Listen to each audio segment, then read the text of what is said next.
अस्सलाम वालेकुम नाज़रीन, उम्मीद करती हूँ कि आप सभी लोग खैर आफियत से होंगे। जैसे कि आप जानते हैं कि ईद की आमद है और ईद पर हम खवातीन को फेशियल की ज़रूरत होती है। हम खवातीन ईद या शादी में ही अपने फेस पर ध्यान देती हैं, फेस को खूबसूरत बनाना चाहते हैं और चाहती हैं कि फेस दाग धब्बों से साफ हो जाए और फेस पर कोई एक्ने पिंपल भी मौजूद ना हो। नाज़रीन, आज की इस वीडियो में मैं आपको एक नेचुरल हर्बल फेशियल बताऊंगी जिससे आपका फेस का रंग वाइट हो जाएगा, झाइयाँ, झुर्रियाँ, एक्ने, पिंपल्स सब साफ हो जाएंगे।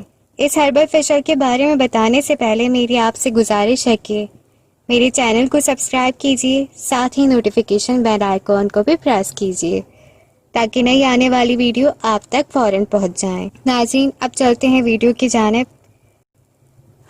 नाज़रीन, सबसे पहले हम लेंगे मैदा। मैदा जो कि स्किन को टाइट करता है, फेशियल हेयर को रिमूव करता है।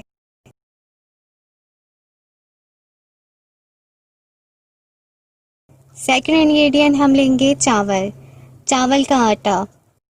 चावल का आटा एक गैस क्लेंजर है, ये स्किन को ग्लो करता है, फेस पर मौजूद एक्ने पिंपल्स को भी ख़त्म करता है।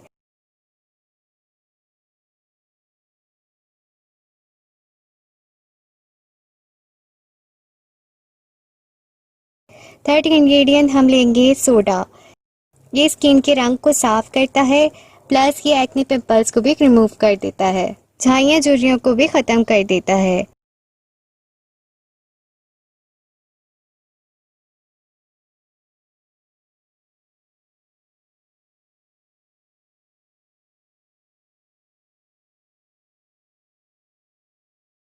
लास्ट इंग्रेडिएंट हमारे पास है रोज़ वाटर, ये स्किन को स्पेशल लुक देता है, स्किन को ग्लो करता है।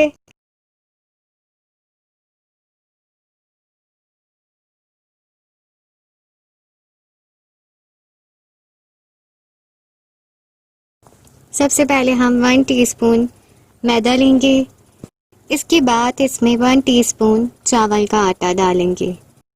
अब इसमें हाफ टी स्पून सोडा डालेंगे, इसके बाद इसमें रोज़ वाटर शामिल करेंगे। नाज़रीन, ये देखें अच्छे से मिक्स हो गया है। नाज़रीन, ये एक मिक्सचर टाइप तैयार हो गया है। अब हम इसे स्किन पर अप्लाई करेंगे, 15 मिनट के लिए लगा रहने देंगे। ड्राई होने के बाद फेस को किसी भी अच्छे से फेस वॉश से वॉश कर लेंगे। इसको आपने 2 दिन तक इस्तेमाल करना है। यह आपकी स्किन को ग्लो करेगा, आपके फेस पर मौजूद दाने, दाग धब्बे, झाइयाँ झुर्रियाँ सब खत्म हो जाएंगी। ये एक ऐसा फेशियल है जिससे आपका चेहरा बिल्कुल साफ और शफाफ हो जाएगा। ये बेस्ट फेशियल है स्किन के लिए। सो ये थी आज की हमारी वीडियो, उम्मीद करती हूँ कि आपको पसंद आई होगी। नेक्स्ट वीडियो तक के लिए इजाज़त दीजिए। जज़ाकल्लाह, अल्लाह हाफ़िज़।